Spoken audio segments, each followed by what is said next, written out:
Welcome to Unraveling Midlife. I'm your host, Sarah Spence. Thanks for joining me as I explore my own astrological midlife by speaking with all sorts of inspiring people about their life and work. If you're new to the show, welcome. In case you haven't heard of it, astrological midlife relates to Western astrology transits that run from the mid-30s to the mid-40s for everyone. Each of the main midlife transits have an overall theme, though details vary by generation and by individual. It directly corresponds to the term midlife crisis, though I like to call it the midlife unraveling, thanks to Brené Brown. There's a link to her excellent article on that, as well as links to episodes that go more in depth on the astrology in the show notes. Today's guest is the amazing Steffi August. She's a self-leadership coach, speaker, and teacher. Her catchphrase is, "It's time to talk." And talk we do, starting with her life journey from beyond the Berlin Wall in East Germany to refugee status in West Germany before immigrating to New Zealand. Packed with sayings that will make you pause and reflect on life in general, this episode is both uplifting and inspiring. Do check the show notes to get in touch with Steffi or to find out more about her upcoming charity event in the Bay of Plenty. At the end of the episode, you'll be treated to some of my original music previously unreleased. Steffi, welcome to Unraveling Midlife. It's great to have you here. Can you tell us a little bit about you? Wow, that's I know, straight in, right? That's a handful, but I will take it short. So as you can hear, I've got a little bit of an accent. I was actually made in East Germany. When I say East Germany, it was a while ago. Yeah. In living in East Germany was very challenging. And we made a decision. It's time to make some life changes. And we immigrated to West Germany after 2.5 years of waiting and fighting. So is this as an adult or? Yes. I was 23. So 23 years and 7 months. Then we got the permission to immigrate. But we had to fight for 2.5 years. We lost our jobs. We were put under secret surveillance by the Stasi. We had microphones in the car, in the flat, but we didn't know in the beginning. 3 times we tried to escape, but unsuccessfully. So we had to wait till we got the final permission. What is an escape? Like, how did you try and escape? So what we tried, oh no, not tried, what we did, we went to Hungary officially and went to the embassy. And we said, we're not going back to East Germany. We wanted them to move us to West Germany. So lots of people did it. But he said, no, already too many. We can't do this anymore. So we tried twice. And another one we tried, we went to Berlin. Because Berlin to West Berlin, you could escape at nighttime if you wanted to risk your life. Over the wall? Yeah. Whoa. You could try this one. So friends of ours actually did it. So they went overnight. So he was already in West Germany, but his wife was shot. So he came back and both went to prison. 6 floors under the main street in Dresden. We had no idea the prison was there. Oh my God. And a year later, they moved them to West Germany. We had no idea for 1 year where they've been. No idea. So did you find them once you were in West Germany, or were you able to hear They from contacted us through third parties because we're not allowed to have any contact with them. Yeah. So that's how we found out. So in our third time, we wanted to go in a boot of an embassy car because the embassy cars from East Berlin to West Berlin, they could go to the checkpoint Charlie without checking. So they just could go through. Right. But since all the streets around the embassy were monitored and was far too risky. And we had a daughter. So Okay, so I mean, I've been to Berlin, so I can picture some of this. I'm just thinking for the listeners, it's like if you go to Berlin, there's these walls with these murals, and there's this checkpoint that with like a little, oh, what do you call it? Like a toll booth kind of thing. yeah, that's right. Yeah, that's Yeah. right. And there would be guys with guns looking pretty damn grim, ready to shoot. Wow, that's some scary stuff there. That's right. 178 actually lost their lives, tried to escape. Oof. Said I. Yeah. And so But it was 1988, 9? 9, the wall came down in November. Yeah. And Give us a little bit of a history lesson, because like yeah, if there's anyone yeah, like me, I vaguely remember it happening on the news, but I was at primary school. yeah. Um, what led to that? I explain it now. Like, so the wall came up in 1961. So I was born 65. So I was 4 years old. So I didn't know the difference. For me, it was normal, but I call it we lived behind the wall. And you could see we were so dictated and manipulated and calculated. Most of the people didn't want this anymore. We couldn't say what we wanted to say. We couldn't travel. No way you could go anywhere. We were so dictated and manipulated that it couldn't go for any longer. You know what I mean? Mm. It was the traveling, and we had to go on the 1st of May was a national public holiday. You had to go to, it wasn't a protest, but it was for our government. If you wouldn't go, you would get punished. So I actually explained that growing up in East Germany was like a boot camp. At school, we had to walk during so we started school from 7 in the morning till 1 or 2 o'clock in the afternoon, 6 days a week, Saturday included. Yeah. And during a 10 o'clock lunch break, that was our bigger break, we had to walk in a circle outside school, in a circle. Teachers were standing in the middle, on the sides. There was a circle. You could not walk across. You could not walk the other way, the opposite. You had to walk in circles. So we were from the beginning, actually from the moment you were born, it was like all structured. You were in a system, in a boot camp, and you couldn't speak up. If you would have spoken up, yeah, you were punished. And having seen your birth chart, I imagine that was quite a challenge for you. Yeah. Yeah. Yeah. No, it was something similar challenging. where we Yeah, like to talk and we like our freedom. yes, yeah, that's right.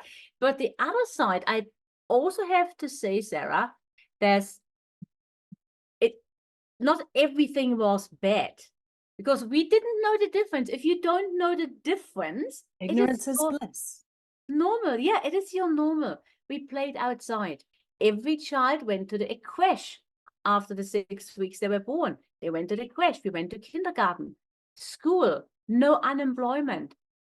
You got your job. So there were good things as well. It was all, like I say, dictated, like when you go shopping and say, today you can buy 2 yogurts, 1 tomato sauce. So it was all limited, stuff like this. It was a boot camp. I imagine most of Eastern Europe was like that in those times. Yeah, we couldn't go out. Where I was living in Dresden, Dresden was the city we were absolutely sheltered from everything. Everything. We just no idea we were not allowed to what was going on outside. So that's just such the opposite generally of somewhere like New Zealand where we both live. Like, wow. Okay. So I asked you to tell me about yourself, and you've told me this like whole like, wow, this is kind of your background and where you came from, which is really sets the scene. Yeah, that really sets the scene. So let's just keep on going. Like how you managed to immigrate to Western Germany? Yes, we got notice because there was no phones. We didn't even have the phone at home. We got a notice in the letterbox, and then you had 24 hours to leave the next day. Oh my God. 7 minutes past 10 in a special provided train, and you were only allowed to take 2 suitcases. No money at all. Did they search your gear thoroughly for money? Yeah. So what we did, because at this time you could, in West Germany, they had $500 notes, also 500 West German marks, Yeah. 500 ones.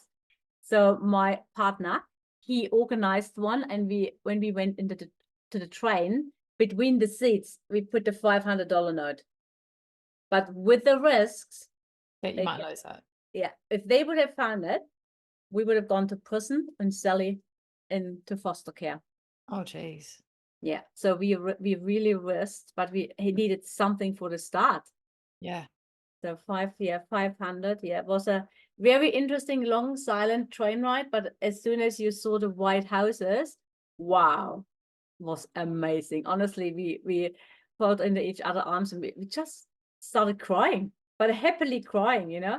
Then 6 o'clock in the morning, you arrive in West Germany, cold, pouring with rain. And at the train station, you see a fruit and veggie shop with oranges, with mandarins, with bananas, even with strawberries, but not for us. We couldn't buy it because we weren't allowed to take any money with us. Oh, so they didn't. So East Germany did not have tropical fruits, which would have been tropical compared for Germany, and all your houses were not white. Were they all grey? Were they grey apartment blocks like the ones I've seen in other Eastern European countries? Yeah, all grey and miserable. I noticed when I went through Slovakia, they'd painted them all really bright colours. Yeah. But yeah, when we arrived, so the Red Cross, they were waiting for us, and we went to a refugee camp for 3 days. So we shared a room with another family, but a very small room. Yeah. And we were, tests, and questions for 3 days. Questions. And then we received 150 West German marks for our family of 3. It was on my daughter's 4th birthday, actually. And so, like, what would that maybe be in an equivalent of dollars now? The same. You would say 150 New Zealand dollars. Yeah, exactly the same. Yeah. And then you start from zero. And then they turf you out and you have to go find somewhere to live with your 150 West German marks. We were lucky that my partner's brother, he immigrated before we did. We didn't have the best relationship, and he offered us to stay in a rumpus room, sleeping on the mattress. So that's something. It's better than the street. That was something. That's right. So it was chaos, but it definitely helped. And then we went to house and went to work straight away. So work was there, but they looked at you. You're from East Germany. Yes. You were not really welcome, to be honest. And so how long were you in West Germany before? Because you clearly ended up in New Zealand. 8 years. 8 years. 8 years. So it was a good time. Munich isn't. It's then we moved to Munich. It was amazing. It was a good time. But then sometimes in life, said, okay, is this really what I want? Or is there something missing? I have to be honest, living in Munich, the freedom was missing again. To be honest. Yes. In general, or because you were from East Germany? No, in general. In general. So how can I say this? Because I'm an immigrant in New Zealand now as well. But in Germany has really, with immigrants, they open the doors and they get everything. But they actually neglect their own population.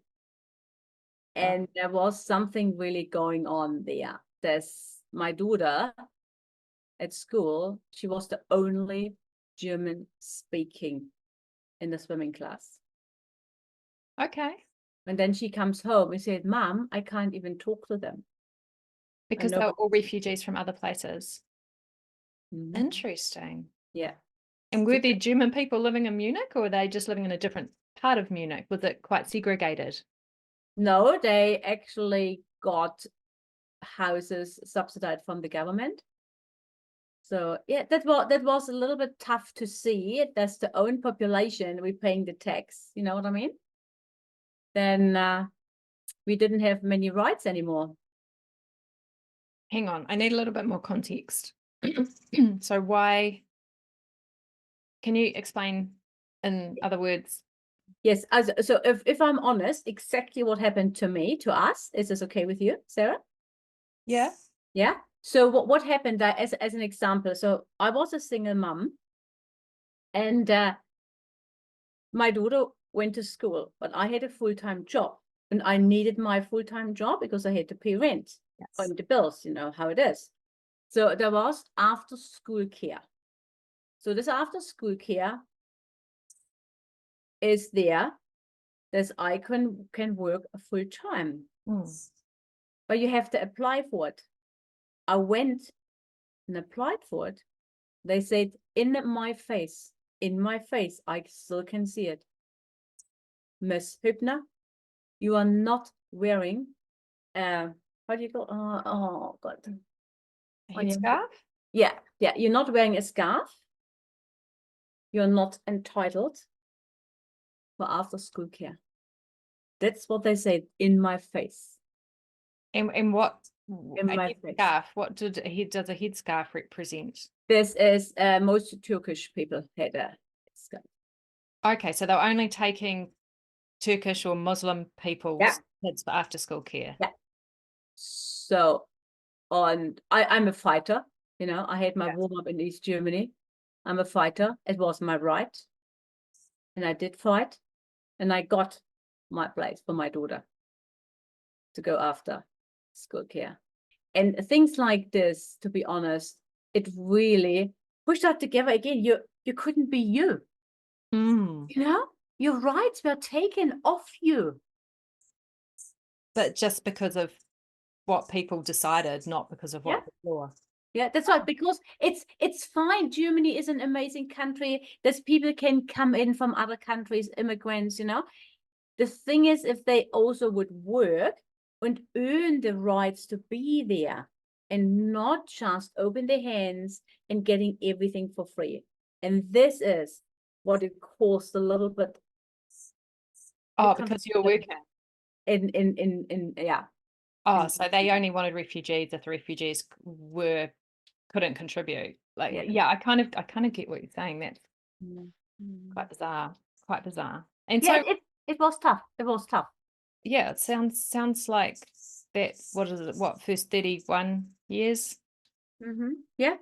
Yeah, when New Zealand, I was 30, yeah, I was 31 when I came to New Zealand. Okay, so the decision, how did you end up in New Zealand? Like, this is getting to be quite an interesting. I mean, then we decided, with my new partner, we decided, it's time for a change. It's not the life we want to live. There is something else out there.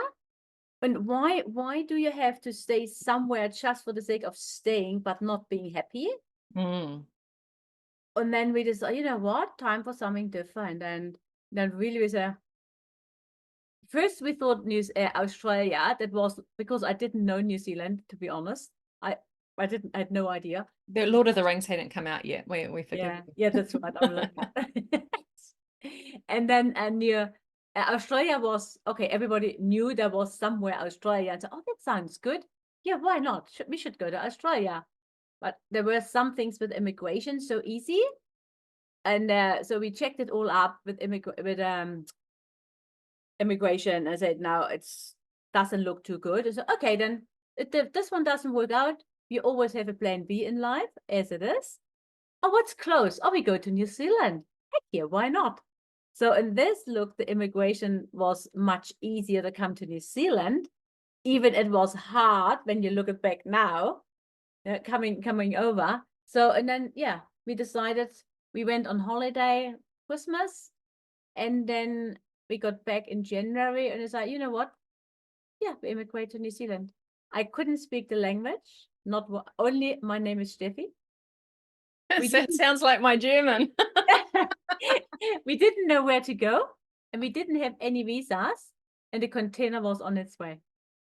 Wow, that's a leap of faith. But the thing is, I always say, Sarah, once you know your why, you'll figure out your how. There's a quotable quote. Once you know your why, you figure out the how. We wanted to get out. We wanted to live. We wanted to have with the family, you know, not like the same what was in East Germany. No. There's no traveling. You're not allowed to speak up. You're not allowed to move freely. I didn't want this. You know what I always say, Sarah? I really like the saying. I lived a person in life, but I wasn't a prisoner in my own life. Is that someone like Viktor Frankl? I don't know. Yeah. I always say this. Yeah. I don't know if there's somebody say this, but I always say this. Well, maybe it's your quote. Yeah. I haven't heard it from anyone. So it's your quote. Yes. Well, we can choose not to be prisoners in our own lives. It's us. It's your decision. We can blame anyone from the outside. You can blame anyone, but at the end, you make the decision for your own life. And so that's what you've done in New Zealand, because you've been Came here to New Zealand with nothing. and I tell you, the cars driving on the other side of the road. Oh, the yes. steering wheel was on the other side in the car. How many times did you get in the wrong side? Oh my goodness. This is a good question, because we lived in the beginning in Auckland, and so my partner, he went to work. He got a work visa. He was an auto mechanic, so it was good. He got the visa, and I was the visitor with the kids. And I had to go to Auckland very often in the city. Kids to school and daycare, me to Auckland. I studied the map beforehand to make sure I didn't end up on the other side of the road, I tell you. Because there was no phone and GPS. You had your map. You had the map. You had to read the map. And you know Auckland. Yeah. Auckland is it's crazy. And in the beginning, when the phone was ringing, I was like, nah, I'm not answering. I can't understand the Kiwi slang. I'm not answering. So I did not answer. And I did not pass my English test. The first time anyway, right? Yeah. Yeah.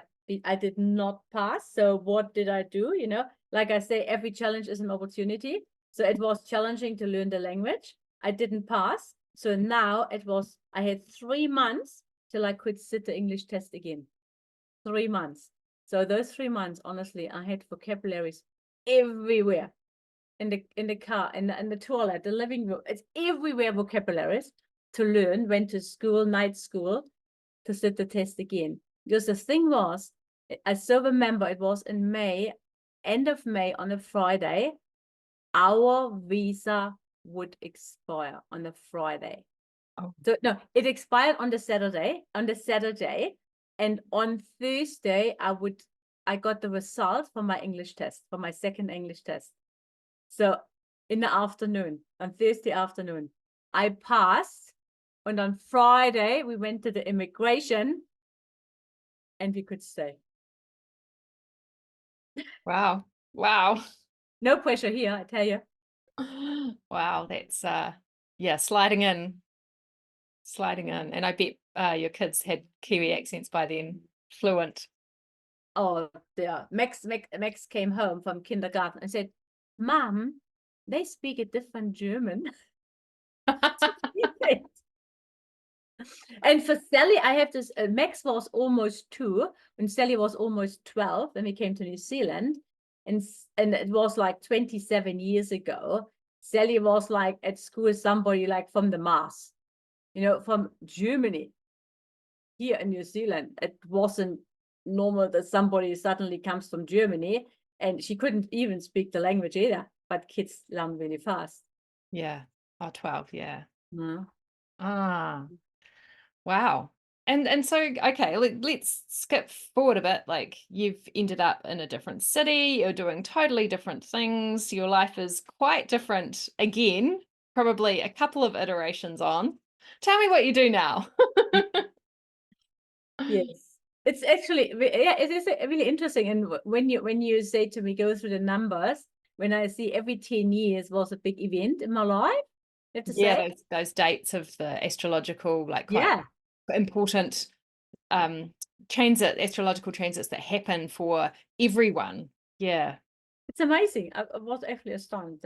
Yeah, no, me being original a trained chef, Oh, maybe you didn't even know. no. Yeah, a trained chef. Then coming to New Zealand, worked in a rest home, and then I decided, so no, that's it. I'm out of here. And sometimes you have to really listen. You have to listen to your gut feelings. Say, no, that's not what I want to do anymore. I have to get out of here. So I left without knowing what's next. Sometimes we have to take this step. You know what I mean, Sarah? Mm-hmm. And not just staying there just for the sake of staying. And Mm-hmm. then I walked around the mount, because this is when you go and relax. When you're in a totally relaxed state, walked around the mount, and the universe said to me, massage, massage, massage. I said, I'm a chef. Massage? What is with massage? Massage, massage. Okay. So, and then I did a course, massage course, and I said, okay, I started my own business. And then I started my own massage business. Cool. And then during the time, I had some speaking engagements because I did lots for the community. I love working with the community. And they had a breakfast morning for volunteers. Steffi, we would like to invite you. So, oh yeah, that's great. And when we're somewhere we are appreciated, why not? It's nice to go for a free breakfast. And then they said, oh, can you do a 10-minute speech? Just a little bit, your history and why you like being a volunteer. So in those 10 minutes, somebody was in the audience. She loved it so much. She asked me if I can come to talk to her club and do a 45-minute speech. I That's a said, oh long yeah, speech. yeah. Huh? Yeah, it's a long. Yeah, it's a long. I said, oh yeah. I can do this. I think, oh yeah, say yes and figure out how. And with this one speech I did then, 35 followed in the same year. Wow. Like 35 speech 35 speeches. presentations. Yeah. Yeah. Engagements. Yeah. Wow. Yeah. And then I realized, oh, actually, I like doing this, being on stage and sharing stories and inspire others. And there is something. So then I looked a little bit further and started with Toastmaster. So I joined Toastmaster, did this for 4 years, was the president and the area governor. And when I do something I like, contributing as well. I love doing this. And I did this. And then I won speaking awards and the Toastmaster. I said, oh, yeah, I want to do more. And I said, okay, I start my speaking business and the coaching. It's like sometimes we think we don't know where we're going, but it's all actually there already. Yeah. It's so smooth, huh? So smooth from this 10 minutes to those 35. Then I think, oh, I really love doing it. Toastmaster. Oh, yeah, I do coaching. And the door's open, and the door's Yeah, open. And you yeah. just have to follow rather than anything that might block us going, oh no, I can't quit my full-time chefing gig because I won't have anything. Like, it's not the right thing. And that would just kind of rot you from the inside. Yeah, yeah. And there is a good saying, there's lots of people when they're on the exit, so many regret things they haven't done. Mm. Mm-hmm. I don't Yeah. want this. I don't want this. And they all say no one ever wishes that they'd worked more. So I'm about to go away hiking for 3 weeks, and I'm like, well, at the end of my life, I'm not going to regret having done that. Yeah, yeah. I love it. I love it. And there's also something, it says, you only live once, but if you do it right, once is enough. Yeah. No? Even I think we come back. Sometimes I think I've been here already, but still, but you in your physical, Yeah. way, you're only once. So Yeah, no, I love it. I really love it. You've got a speaking business, you've got the massage business, you've got a coaching business too, don't you? Yeah, the coaching business. Yes. So now I'm a self-leadership coach. Lead yourself to lead others. To really, it starts within you. I like to inspire and business owners to really listen to your voice. What is going on? What do I say to myself all the time? What is holding me back? And I use it actually as a with the wall. I was behind a real wall, but most people have an invisible wall in front of them. Me too. You too. We all have an invisible wall, Yeah. but some walls are so high and so thick. There's every morning they just wake up and like bouncing against this wall. Nothing is going to happen because if you don't change anything, nothing will change.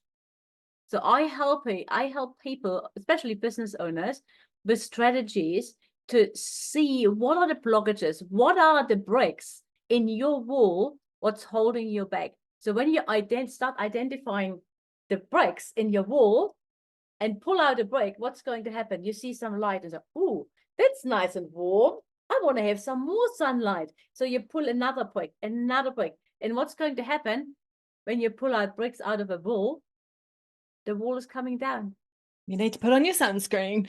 Yeah, yes, that's right. But then when the wall comes down, you actually can step out of your comfort zone, out of your safety zone, out of your tribal cycle. That, you know what? That's me now. It's me. I want to live my life, not somebody else's life, what they expect me to do. You're giving me the shivers. But it is. Yes. It is. Mm. And this is what I love doing, seeing those transformations. It's priceless. That's what I say. It's priceless. And also, Sarah, is everyone's success everyone is just this far away from their own success. And I say, That's a Steffi, brick length. how do you know that? It's all in your mind. Ah, so Your mindset. Your mind. What you think is what you feel. so you're only a head length Yeah. away Yeah. From your from, success. from success Yeah. if you feel you're not there at the moment, Yeah. because it's your mind that's on the way. Yeah. Yeah. Living the life you want and what you deserve. It's Mm. really like it is. You know, you think what you think, it's what you feel. What you feel is how you behave, and how you behave shows you results. And this is a circle, but it all starts with our thinking. And most people don't realize this. We have 60 to 80,000 thoughts a day, and 85% are negative. So you decide which one you make your own reality. And most people, oh, pick the negative one. Yeah, it is kind of human conditioning. Yeah. And Yeah. I mean, there is like kind of that vast time expense generationally of needing to be careful because we might get eaten, or Yeah. so that's Part comes of into life. it. But yeah, it's a really interesting conundrum we have in this modern society, especially in the first world places where there is enough food, and in New Zealand there's not even going to be a snake that might bite you. So Yeah, no, you're absolutely right. The thing is, most people focus on the things they don't want. Even this morning when I walked up the mount with a friend, the thing is, if you listen to yourself, what your thoughts are, no, you say what you focus on is what you get. But if you focus on the negative, the things you don't want, this is what you're going to attract in your life. mm, I mhm. don't want this. I don't want this. I don't want this. Why not changing this one and say, what do you want? What do you want? Be clear what you want. Send it out. What you focus on is what you get. Do you have any tips for someone? I asked a friend this recently. Actually, I think I might have asked LinkedIn this. um, or at least I was thinking about it when I wrote the post. What if you're feeling stuck and you don't know what you want? what is there some kind of a tip that you would have for someone like that? Go in your happy place. Where's the space where you can be just you, nothing from the outside? Sit there in silence, just in silence, and breathe. And you are good with meditation. I know, Sarah. Actually, the day we're recording this is 600 days consecutively of a special meditation practice called Uchara. So yeah, actually I'd forgotten that today until you mentioned it. I must Wow. Congratulations. This is awesome. Mm. Congratulations. This is amazing. And this is when we actually stay still. We stay still and we are in the moment. Because our brains are so fast, so busy. I always explain it to my clients with we have all those wires up there in our brain, all the wires up there. So when a coach comes in the game, we start to unwire one wire at a time. Mm. And what happens when it's not up anymore? You suddenly have space. Mm. Space. You have space to think, what do I really want in life? What do I desire? What is it? But you need the time to do this by yourself without a radio or the phone or any interrupting children's, husbands, partners, just you. When I trust you, the answer will come. Mm. Being silent. Your thoughts is your reality. And there's a good saying, change your thoughts and it will change your life. You do have some very good quotes, Steffi. I love quotes. I know. I just love it. They are so powerful. One second, 1 minute. This one good. Whenever you are lost in a thought, without seeing it as a thought, it becomes your reality and guided your feelings and actions. It is. It's all in your thoughts. It's all, but most people are not aware of it. They think it's from the outside. They all think it's coming from the outside. When people say, you know what, Steffi, I am so stressed because of this and this. It has nothing to do with it. Nothing at all. It is how you think about the circumstances. If you think differently about the circumstances, you will not be stressed. And sometimes that's a bit that can be really hard for someone who's Yeah. like the wires are all crisscrossed and mashed up, and you're like, well, what can I don't know, I can't do anything. I'm like, "Arr," Yeah. all stuck together. And so I guess that's what's the one thing I can do to take space. Yeah. And like we love hiking. Yeah. And nature is just beautiful. You go out there and you relax, you're in the moment. And this is what we have to do really, to be in the moment, to feel the Mm. things, what's coming up. This is what going for a hike, you're away from everything. You concentrate where you're walking on. You are in nature. You're just there. Nothing from the outside can make you feel anything. Nothing, nothing, nothing. It's you. I love the hiking. It's just beautiful. Yeah, and if you're a person that can't physically can't hike, maybe even just going and sitting in a place in nature Yeah, might be a yeah. good idea as an option. The ocean, or yeah, there are so many options. This is it's another one. If it's important for you, you will find a way. If not, you will find an excuse. Albert Einstein. No, that's a good one. It's good, and also another one, what you just said before, Sarah. So what would you do? What I would do, the first thing in the morning, as soon as you open your eyes, what is your first thought?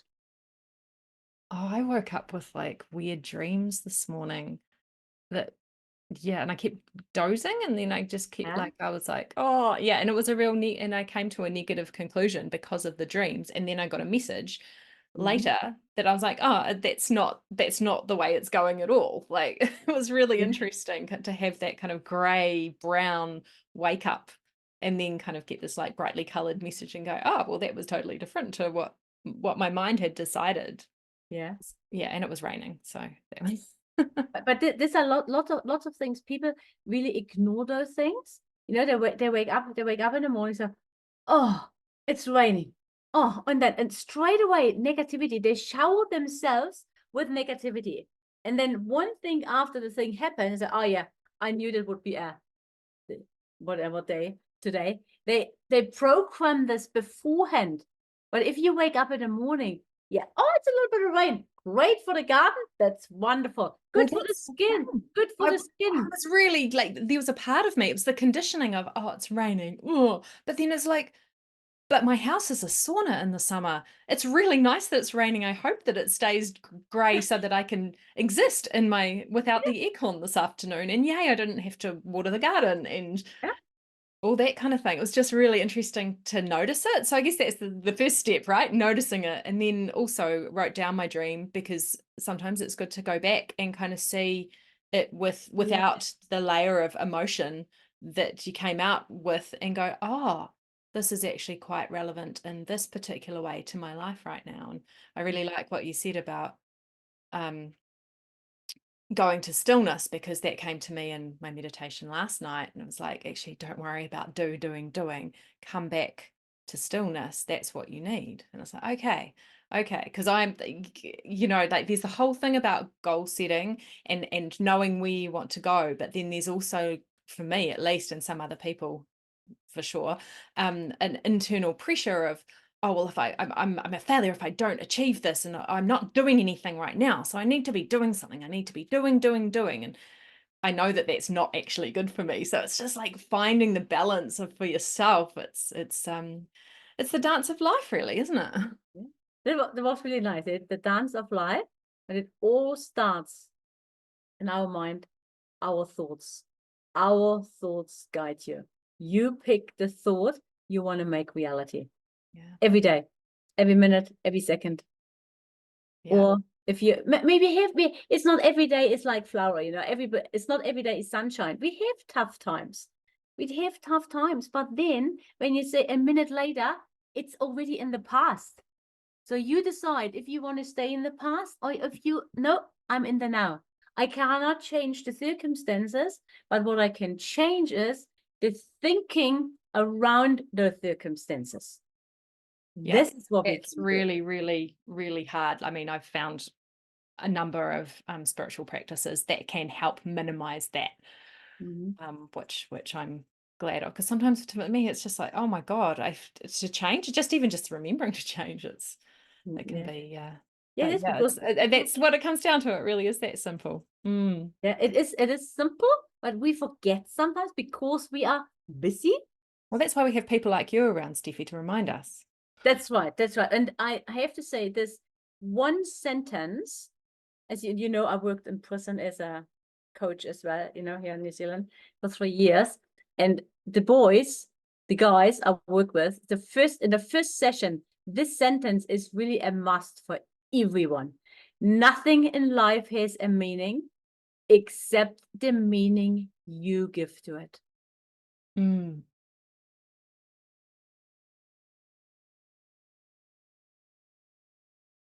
Nothing in life has a meaning except the meaning you give to it. Everyone has a different perception of life. Everyone. You say, Steffi, we should go to the movies. It's an awesome movie. We go to the movies and say, oh no, I didn't like it. Oh really? I've got a different perception. I have different filters. Everybody has different filters how we see the world. How what is that saying? We don't see the world. This is a good one. We don't see the world how it is. We see the world as we are.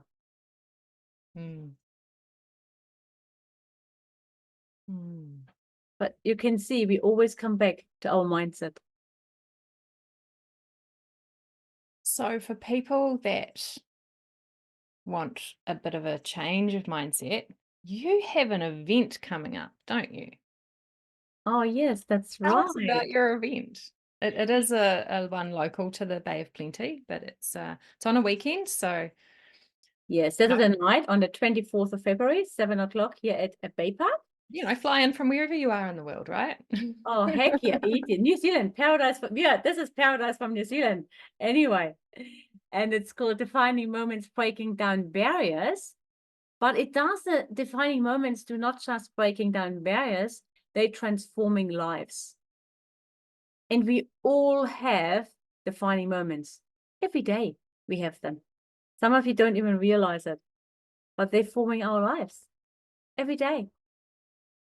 Like we are having this interview here right now. Somebody listens, and that could be a defining moment for this person to transform this person's life in whatever they or she is going to change. It's everywhere. So yeah, that's we have.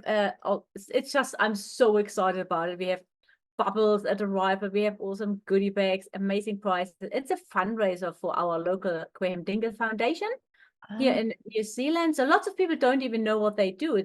They actually have a program from kids for 5 to 18 years old for children. They are a little bit challenging, or even a little bit of troubling, troubled children.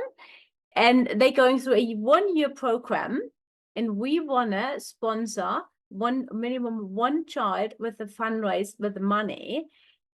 We can make a difference to this child, and not just making a difference to this child, we're also making a difference to the child's family and to our environment, for our environment as well.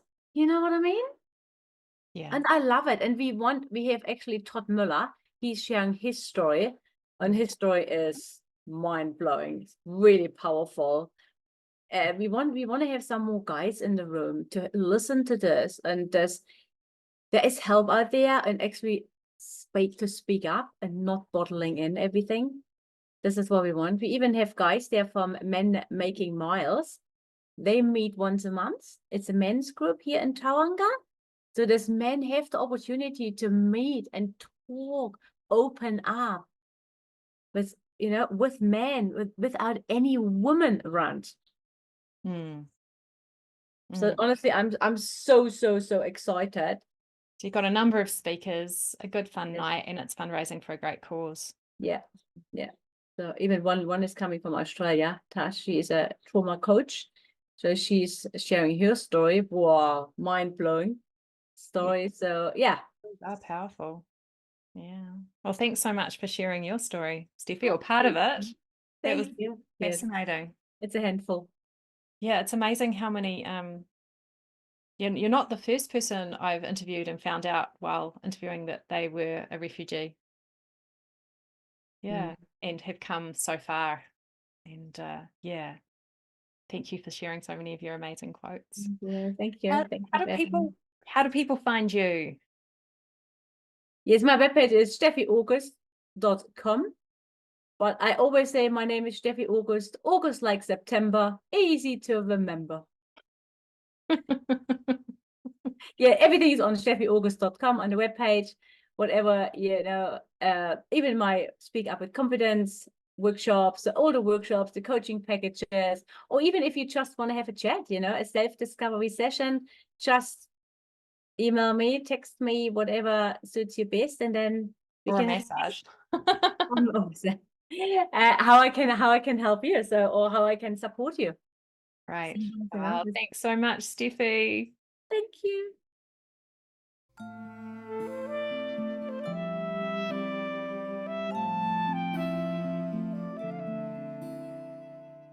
Welcome to the music section of the show.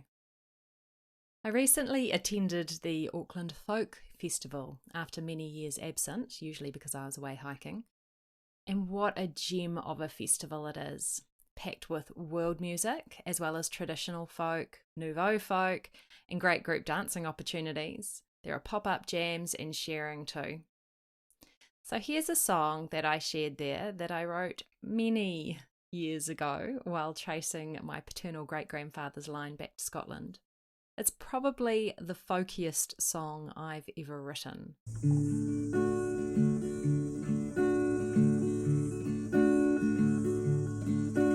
Oh, the Highlands, the Scottish Highlands, from where my family came.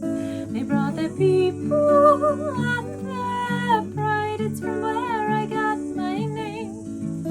Rugged wilderness, wind around me blow, and the sea gently rocks me to and fro. And here I am, and here I be, for surely Scotland has touched me.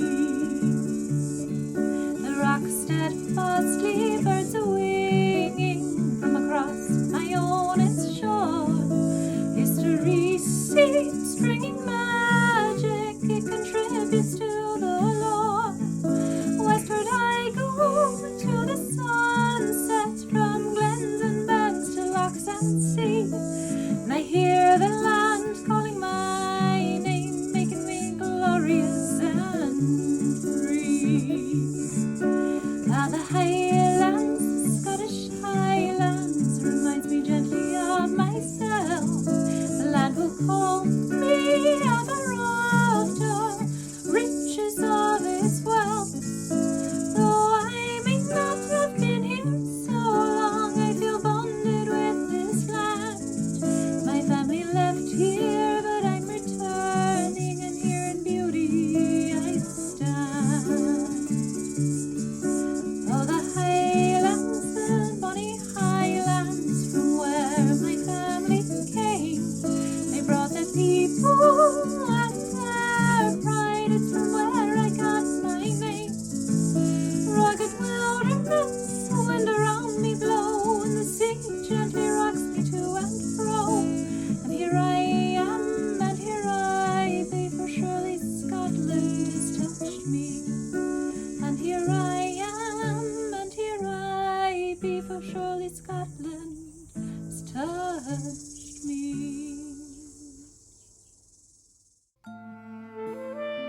Unraveling Midlife is brought to you from Aotearoa, New Zealand by www.sarahmarlowespence.com.